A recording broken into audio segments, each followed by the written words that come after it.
Hey, everybody. Welcome back to another episode of the Words of Life podcast with Adam and Kevin. Super excited to be back with you, opening up God's Word together as we continue our study in the book of Judges. Last week, we got through basically only the start of the story of Gideon in chapter 6 of Judges. Up to then, we've talked about all the other judges leading up to Gideon. And so when we met Gideon, he was the least of the least of the tribe of Manasseh, was that right? Yeah, as far as what he says of himself, anyway. Yes. Was it Manasseh? Yeah. Verse 15 of chapter 6. Yep.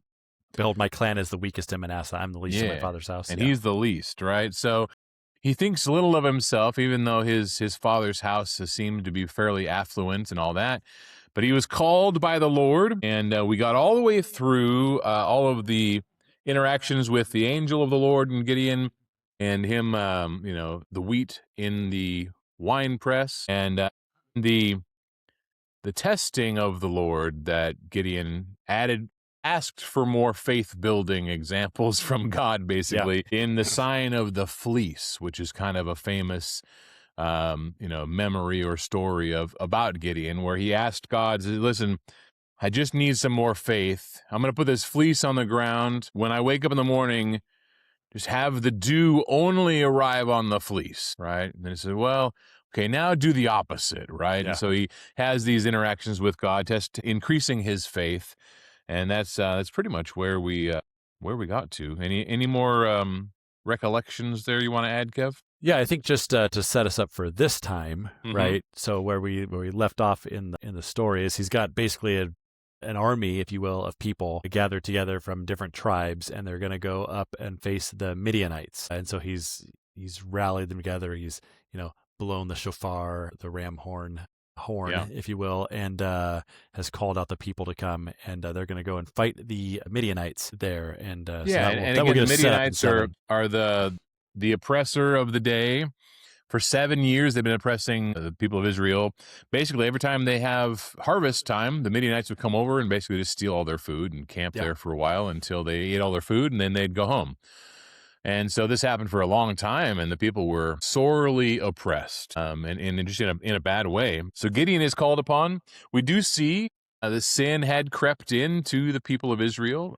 There was an altar to the false god Baal or Baal that Gideon's family had helped erect. His dad, they called it his dad's altar, right? But his dad also steps up and defends Gideon at the same time simultaneously and says, hey, if your God's a real God, he can fend for himself. So right. So that's good. So maybe they just did it to appease the people.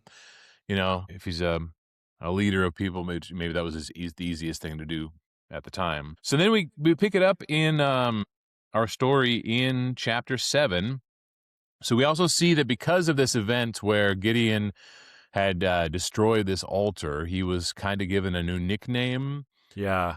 Or a new name, right? Jerub Baal or Jerubbaal. That is Gideon, right? That says that right there in verse 1 of chapter 7. So I think it's better to read most of this particular story. Don't you agree? Yeah, it's a pretty good story here. It's not just a bunch of names and things and whatnot. Yeah. Right? So it reads pretty well. So let's do that. Let's start reading in chapter 7. So if we just jump into verse 1 there of chapter 7, it says, Then Jerubbaal, that is Gideon, and all the people who were with him, rose early and encamped beside the spring of Harod, and the camp of Midian was north of them by the hill of Moreh in the valley. The Lord said to Gideon, The people with you are too many for me to give the Midianites into their hand, lest Israel boast over me, saying, My own hand has saved me. Now therefore proclaim the ears of the people, saying, Whoever is fearful and trembling, let him return home and hurry away from Mount Gilead. Then 22,000 of the people returned, and 10,000 remained. And the Lord said to Gideon, The people are still too many. Take them down to the water, and I will test them for you there. And any one of whom I say to you, This one shall go with you, shall go with you. Anyone of whom I say to you, This one shall not go with you, shall not go. So he brought the people down to the water, and the Lord said to Gideon, Everyone who laps the water with his tongue as a dog laps, you shall set by himself. Likewise, everyone who kneels down to drink. And the number of those who lapped, putting their hands to their mouths, was 300 men. But all the rest of the people knelt down to drink water. And the Lord said to Gideon, with the 300 men who lapped, I will save you and give the Midianites into your hand, and let all the others go, every man to his own home. So the people took provisions in their hands and their trumpets, and he sent all the rest of every man of Israel to his tent, but retained the 300 men, and the camp of Midian was below him in the valley. Yeah, that's a good place to stop. Yeah. So yeah, it's a pretty interesting interaction. Now, I used to not really understand the whole lapping of the water thing very well, because it's like a dog. You know, dogs and cats, they tend to use their tongue a lot for lapping of the water, right? But you also got to think that men in that time, in that culture, had big beards, Sure. right? And you can only imagine that it might be easier to suck water through your tongue, or to lap it like a dog, or to bring the water to your mouth rather than getting down on your knees and putting your face in the water, right? But regardless of all that, you know, God had this way of, like, you know, just the refining fire, basically, right? Yeah. Winnowing down this 32,000 men army down to 300 dudes. Yeah, and that's kind of crazy, right? Because he goes out and he gets the men basically of his town, Gideon does, right? And then he sends word through his whole tribe of Manasseh, and a whole bunch more show up. And then he sends runners out, effectively, messengers out to Asher, Zebulun, and Naphtali, and men come up from there, right? So Gideon does all this work to gather up this huge army of people, right? And he ends up with, you know, probably maybe the same number as if you'd just taken the guys from his town, right? So he calls all these people together, and then God says, it's too many. It's too many. And so God narrows them down there. Now, certainly there's a mixed group now, maybe, not just... What God said there is pretty interesting, right? Yeah. Pride has always been something that God does not want. It's one of our sins, right? Yeah. One of the things that draws us away and chooses our own path rather than following God. And so God says there in verse 2 and 3, right? Yeah. Verse 2, he says, lest Israel claim glory for itself against me, saying, my own hand has saved me. Right? Can you think of any other examples of this type of thing happening, where somebody took pride in all the things that he had or had done, and it became a curse for him? Yeah, I mean, you know, you can think of it both ways. Certainly the way you're talking about, you know, Nebuchadnezzar will go and he will talk about, you know, he's out walking around his gardens and he's looking and he's saying, oh, look at all this great things I have done in this great city I have built. And right. And he had even sort of been forewarned of God in a dream, right? That I'm going to lay you low, right? Because of your pride, and he still does it anyway. Sometime later he forgets, right? Yeah. And so God, you know, curses him and makes him go about, loses his mind, basically, right? And goes about for years, just a raving lunatic, effectively, like a wild animal, until he comes to his senses and realizes God is, you know, the maker of all these things, right? And so certainly there's that example. And, you know, you even have the idea, you know, kind of in the reverse a little bit there of David and Goliath, right? Like this great man, this mighty guy, he's all decked out in a warrior, and David comes up and, you know, here, we give you armor. Let me give you things. And he's like, no, I can't use these things, right? I'll just go because God will give me the victory, right? I know that the image there, they're saying, if this guy's a warrior from his youth and you are but a youth, right? And so, again, that's sort of the reverse of it, right? My God will deliver this Philistine into my hand, as opposed to send out the best, strongest, most awesome warrior to win the battle for us because he will win it, right? In that case, he is relying fully on God to give the victory, as opposed to, I will do this by my own hand. So we see that contrast happening a lot in the Bible, for sure. Absolutely. Well, God has always wanted a relationship with us, right? And he wants us to put him first in our lives, and he wants us to rely on him. And he wants us in our actions to glorify him. Jesus said that in the Sermon on the Mount, right? You know, let your light shine before men, so that the men will see your good works and glorify God, because it's God who's doing all the great works through you, right?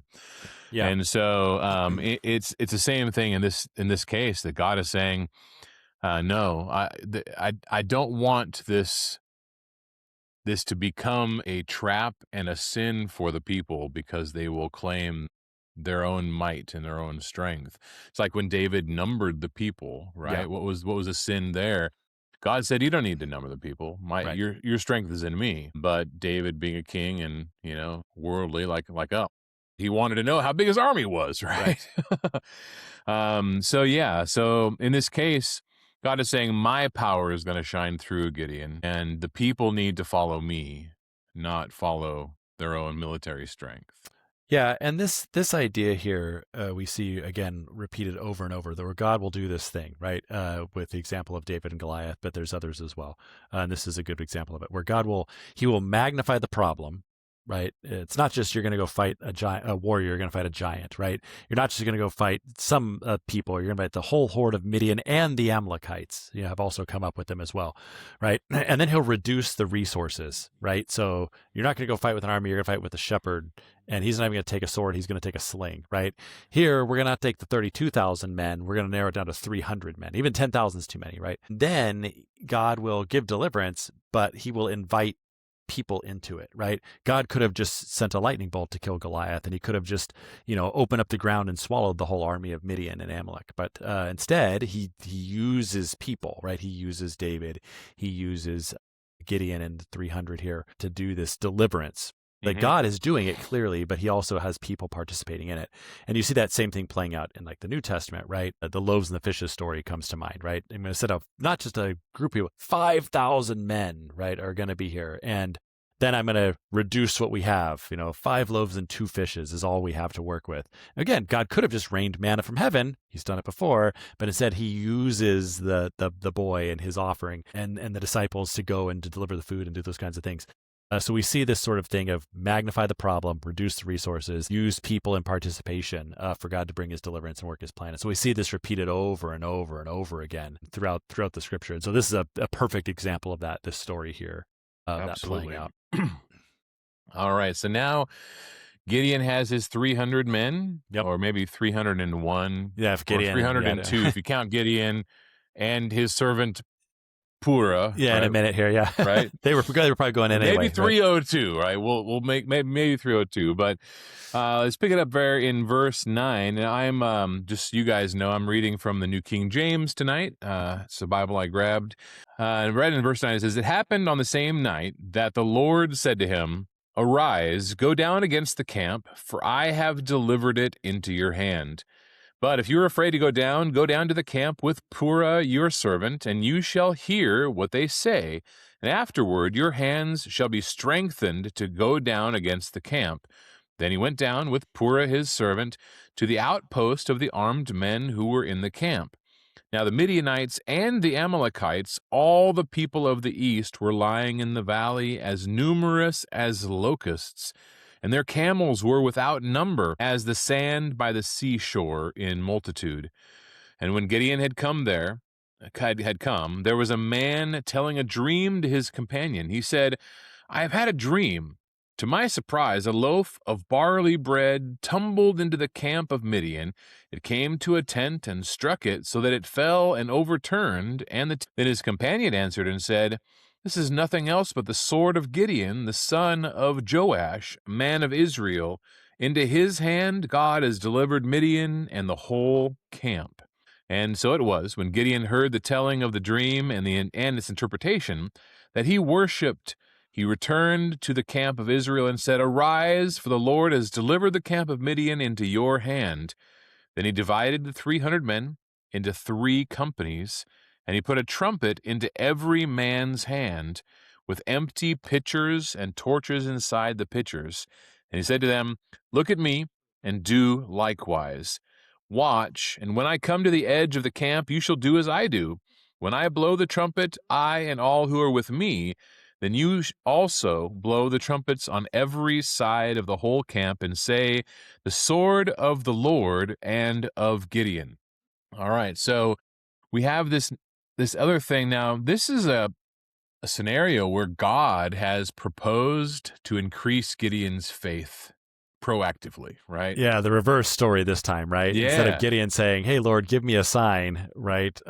Because again, he's just whittled down his army from 32,000 to 300, right? So you could see why Gideon, who has been convinced, yes, God is going to do this. God is going to do this. He's done all these great signs for me. But then he's like, wait, 300 people? And so God steps in and says, hey, if you're nervous at all about this, go down to the camp. And after you go down there, you'll be encouraged, right, by what you hear down there. So yeah, God in this case sort of proactively steps in instead of Gideon saying, hey, Lord, give me another sign. God is going to just do this for him this time. But can you imagine being, 300 people is still a lot of people, right? Sure. Until you look down into a valley that is completely covered with campfires. And even the camels alone were uncountable. Yeah. Right? Let alone the people. And I'm sure they brought all of their herds because they were feeding their camels. Yeah, right. They're taking on all the produce stuff, right. of the Israelites, right? Yeah. But we have two nations. All of the people of the east, it says, were there. Yeah. And remember, right, Gideon is coming against them, and he's rallied 32,000 men, right? I don't know. We could throw out whatever numbers we're thinking about here, right? But if I'm bringing 32,000, I would expect that the other force is maybe that size, right? Like this isn't 1,000 people because he wouldn't have needed 32,000 to rout them, right? Mm-hmm. And it's a large number, right? And so again, God has clearly, he said, reduced and reduced and reduced, right? And remember, there's 32,000 people there, and Gideon says, hey, who's ever afraid, go home. And 20, right? Which means they're not confident they're going to win with their 32,000 people, right? And so, yeah, the 300 he has is a pittance compared to what the enemy is here, right? For sure. So that's got to be clear. And again, maybe, as far as the numbers are concerned, right, we can assume that the numbers of people are not all warriors, right? They're herdsmen, they're things, they're bringing whatever, right? But certainly you're not bringing that sort of a force without sufficient armed escort, let's say, right? Yeah, for sure. So there's a mass of people, at least, thousands of warriors amongst them as well. And so, yeah, he has every right to be nervous about what God has proposed. Well, and just the sheer mass of people, if nothing else, for only 300 guys to pull off such a crazy stunt is, like we're going to see here in a little bit, is really cool. It's really, really, really amazing. So he has 3 companies of 100 men, basically, and he joins one of them, it sounds like. Yeah. Right? So he takes his 100. Right. So 3 sides of the camp, basically, right? And he says, hey, when I blow the trumpet and my guys blow the trumpet, you guys also blow your trumpets. Yeah. Right? And so we're going to have this chaotic cacophony of trumpeting going on 3 sides of the camp, right? That's basically what we've got so far played out for us. Why don't you pick it up in verse 19 there? Yeah, let's go back a minute though too, because what he hears, right? So when he goes into the camp, this is really weird to me because he goes into the camp and this guy is just talking. He's there and 2 guys, the watchmen, maybe whatever, they're standing there and they're having a chat, right? And maybe one guy is coming to relieve the other, right? Hey, I just woke up and it's my turn to keep watch, and I had the craziest dream, right? And the dream is weird, right? The dream is there's a tent and a loaf of bread rolls into camp and hits the post and knocks the tent over. And somehow from that, the other guy goes, man, I know the interpretation of this thing, right? And his interpretation is, the barley bread is got to be this Gideon guy I heard about who tore down the altar, right? And we're in trouble, right? And I'm like, what? Was his sigil a barley loaf? I don't even, right? And so that tells you, right, clearly what is happening here is exactly as God is given the dream, and God has somehow put in this guy's mind, this is the interpretation of this thing as well, right? Because you would never just be like, oh, man, that sounds like a bad omen. I think we're going to lose because you had a dream about a loaf of bread, right? Like, it's such a random thing. Maybe Gideon was the only one in Israel that still had wheat. I know, because he hid it, right? Who knows? He was there, right? He was doing it in the wine press, right? And so, but like, it's such a weird dream and interpretation of said dream. You're not wrong. We were chatting offline about the rock and the statue of Nebuchadnezzar, right? And the rock hits the bottom. This is a very similar thing, except it's a loaf of bread this time and not a tent. And it spells downfall of the nation, right? But so it's got to clearly, so you know by that. It didn't like It wasn't launched heroically. No, it just rolled into camp. Camp. Tumbled into camp, and it hit the post, and the whole tent fell down, right? Yeah. And so clearly Gideon must understand. I assume he's thinking the same thing I'm thinking. That's the weirdest dream ever, and for that guy to interpret it that way, right? It's got to be God giving him that interpretation. Yeah. It's got to be that is what's going on here, because why would he assume? Well, and then Gideon was named specifically. Yeah, right. This is Gideon, right? The sword of Israel, right? He's like, how does he know my name? That's weird. Yeah. All right, let's get out of here. Yeah, and so it says his response is to worship and then head back and okay, guys, here's the plan, right? God has given us the camp. I'm 100% sure of it because the dream is so weird of what's happened here. No, that's true. We should have talked about that some more before moving on. But no, we're good. So he's got his camp. He's got them split up. They're there, and we sort of say, why is the three sides? What's going there, right?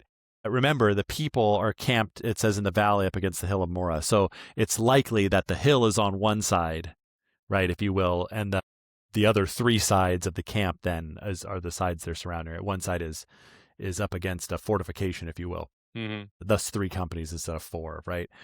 So in verse 19 then, it says, so Gideon and 100 men who were with him came to the outskirts of the camp at the beginning of the middle of the watch. And when they had just set the watch, and they blew the trumpets and smashed the jars that were in their hands, then the 3 companies blew the trumpets and broke the jars. They held in their left hands the torches, and in their right hands the trumpets to blow. And they cried out, a sword for the Lord and for Gideon. Every man stood in his place around the camp, and all the army ran. They cried out and fled. When they blew the 300 trumpets, the Lord set every man's sword against his comrade and against the army.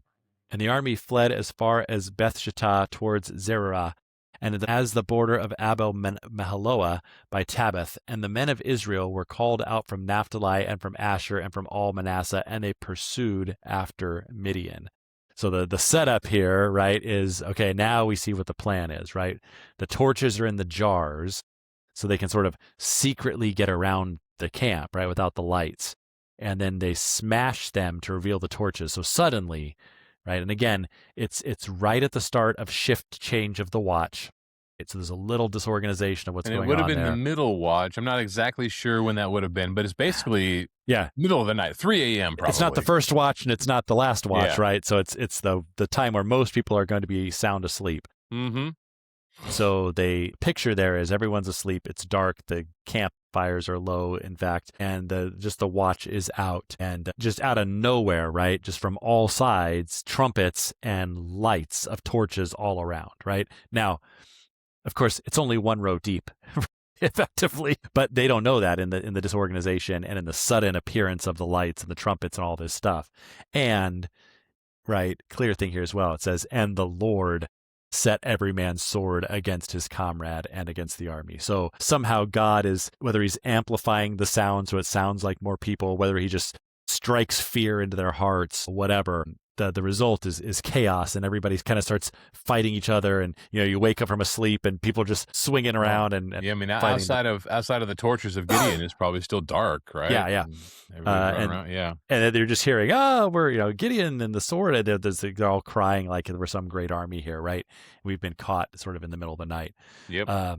And so, we want to understand is, it's not then, and we'll see this in a minute here, it's not just that these 300 men then slay the whole army, right? The army is fighting amongst itself, and they flee. The army starts running. They start taking off. And then we see the men of Israel were called out of Naphtali, Asher, and Manasseh, and they pursued after Midian. And so that's either the men who got sent home, right? It's likely they were coming from those camps and those tribes as well, or it's probably them and then some, right? Because now the Amorites are on the run, the Midianites are on, the Amalekites, they're all taking off. So they all rally to come sort of out to chase after them here is what's going to happen. So I don't know if you want to grab 24 and 25 there. Yeah, so then Gideon sent messengers throughout all the mountains of Ephraim, saying, come down against the Midianites and seize from them the watering places as far as Beth Barah and the Jordan. Then all the men of Ephraim gathered together and seized the watering places as far as Beth Barah and the Jordan. And they captured 2 princes of the Midianites, Oreb and Zeb. They killed Oreb at the rock of Oreb, and Zeb they killed at the winepress of Zeb. They pursued Midian and brought the heads of Oreb and Zeb to Gideon on the other side of the Jordan. So the Jordan River is, I'm assuming the other side would be the east side of the Jordan River. They've crossed over the river in pursuit of pushing these guys back to the east. Yeah, where they would be from.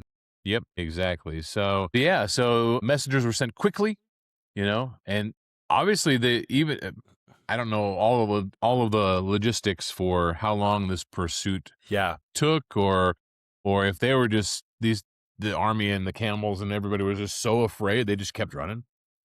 Yeah, and it's an interesting thing they do, right?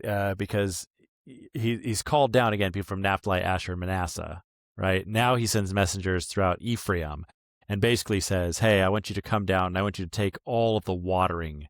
I want you to basically seize all the waters, right? Yep. I want you to encamp along the Jordan probably at the fords where you can cross. Mm-hmm. I want you to seize the watering holes and the oases and all these places where you could take an army on the move to try and they're going to need water. So they're basically now sort of surrounding them and lying in wait for them and entrapping them as they're on the run and beleaguered. Yeah. When they come to a place to try and get respite, they're going to have to fight is sort of what happens here. And so they've once they broke and ran, that was when they were in trouble, right? Because now they've given up their strategic advantage. If we recall during the distribution of the land, there was the half tribe of Manasseh, right? That actually stayed on the northern eastern side of the Jordan River. Yeah, this land is good. We will stay here and we will take our inheritance on this side. Yeah. Now they crossed over with their people and helped them conquer, but they were on the east side of the Jordan, and that was the instance where they had erected this memorial. When they went back home to their land, they established that memorial, and the people thought they had erected up a new idol to worship God there. No, it says no. We just missed. We would have told you. It's not an idol. So I wonder if when he's calling this tribe of Manasseh, I wonder if he called them as well from that side of the Jordan. Yeah, it could be. Right. And it's he's also reaching out, like I said, to the Ephraimites, if you will, those in Ephraim, because they're going to be upset, right? The people in that region there, and again, it could be of this half tribe of Manasseh for sure. But yeah, these people, and this is sort of interesting. It's going to become important in the next chapter. These people were not originally invited, right? Remember when he called out these people from Naphtali and Asher and Manassites, he says, come up, and that's where the 32,000 men come from, and then he sends them home. And now he's sending out to this other part of the nation, the hill country, saying, hey, come down and join the battle, if you will. And they're the ones who kill these two guys, Oreb and Zeb. But it's going to cause some contention here in the next thing. I can only assume that the rock of Oreb and the winepress of Zeb are named after they killed them, right? It's not just that they happened to kill him at the rock named after him, the winepress named after him. Yeah. But when this is written later, they're like, hey, you know that place we call the rock of Oreb? The reason it's called that is because that's where we killed Oreb, right? And you know that wine press called the winepress of Zeb? That's where we killed Zeb, the Midianite. So they become named after those places become named after them down through the ages, right? And you'll sometimes see that in Scripture. We'll say it is called such to this day, right? Yep, kind of a thing. To this day, absolutely. So that's what's happening here. Well, I think there's enough.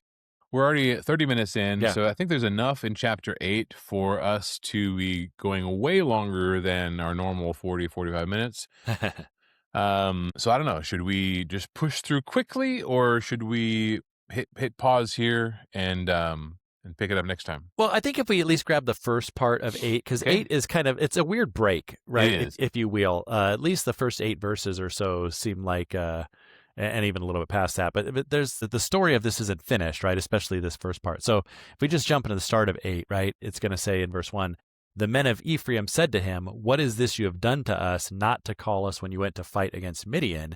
And they accused him fiercely. And he said to them, what have I done now in comparison with you? Is not the gleaning of the grapes of Ephraim better than the grape harvest of Abiezer? God has given into your hands the princes of Midian, Oreb and Zeb. What have I been able to do in comparison to you? Then their anger against him subsided when he said this, right? So the end of that Oreb and Zeb story should be at the end, it feels like, of chapter 7, if you will. You're absolutely right. So Sometimes the chapter breaks don't make sense. So they kill these two princes, and then after the battle is over, now everything is resolved, the men of Ephraim are upset at Gideon. And the reason they're upset is because, hey, you didn't invite us down to join in the battle in the first place, right? You called Mhm. Naphtali and Asher and Manasseh. Why didn't we get an invite to come fight against the Midianites, right? And his response to them is interesting. He's sort of basically saying, hey, look, the leftover grapes of Ephraim are better than my grapes I have back at home at Abiezer, right? So, like, you guys you're better than us. We know you're better than us. That's, again, some of that self-deprecating Gideon attitude there. But in this case, it's also placating. And his explanation of that is, you killed the two princes, man. I mean, what did I do? All I really did was start them running, right? Like, the victory is all yours, friend, right? And then they're like, okay, yeah, that's right. We really did have the best honor here of doing this. The victory belongs to Ephraim, not to Gideon. We killed the princes, and so he kind of tamps down that potential strife and fire there, if you will, with the men of Ephraim by doing that. Right. 300 dudes started an uprising against a big old army. Yeah. And, obviously Gideon took time to worship God in the middle of that when he was given that vision, or was able to overhear that conversation about the barley loaf. And as we pick it up next time, we'll see the pursuit, and then the last bit of Gideon's story as well. Yeah. If you've ever read The Lord of the Rings, right, and if you've just seen the movies, if you're listening to this, I know Adam has read the books, but there's this thing at the end of the books that's not in the movies called the cleansing of the Shire, right, if you will, where after the big battle is over and the ring is destroyed, they go home. The hobbits go home to the Shire and they find, oh, everything's been messed up while we were gone, and there's problems here, and they have to sort of do that. That's kind of what happens here in chapter 8, if you will. They've killed these two princes, they've driven them off, and then as they're sort of coming back along the way, there's all this fallout story, if you will, of what happens with these 300 guys and Gideon after they finish their pursuit and as they come home there in chapter 8. So there's quite a lot more to this story here in chapter 8 with Gideon and this I don't know. It's hard to call 300 men an army, but this army that Gideon has, as he comes back. So that will be next time. Absolutely. So regarding next time, if you're still listening at this point, both Kevin and I, this next coming weekend, this Valentine's Day weekend, we're both traveling to Florida because Kevin and my wife's cousin Steve is getting married, and we're really excited for him. And we're going to be celebrating with Steve. But because we're traveling, we will actually be driving all day Monday getting home. And so we normally record on Mondays. So Kevin and I decided just for logistics purposes, we're going to take a week off and pick it up the following week. So enjoy your week off, but I encourage you to pick up your reading of Judges and be prepared to follow along next time as we come together. So excellent. I'll leave you with this, my little epiphany that Kevin mentioned in our pre-conversation, talking about the rock that was in Daniel chapter 2, this vision of Nebuchadnezzar that Daniel interprets and tells him all about. There was this big statue, and it represents all of the powerful nations of the world, and the feet were made out of clay and iron. And this stone that was cut with no hands, basically a heavenly stone, a divine stone, was hurtled through time and was going to shatter the feet of iron and clay. And we know that was Jesus. He was the stone that was thrown from before time. And that was the epiphany.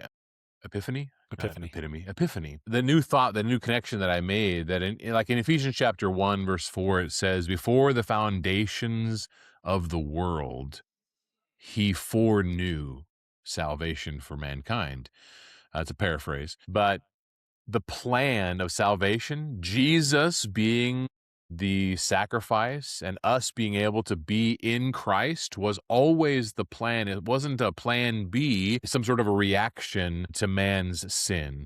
It was always the plan. And that plan started before anything was created. So when Daniel has and Nebuchadnezzar has this dream, and Daniel interprets this prophecy, he says that this stone that was thrown basically before time by God and by Jesus, and Jesus was thrown to arrive exactly where he was at the fullness of time. God brought forth his son, and that son shattered all of the earthly kingdoms, establishing an eternal kingdom. Right? It's not about politics. It's about the type of kingdom that we now have access to, and that's an eternal one that would fill the whole earth.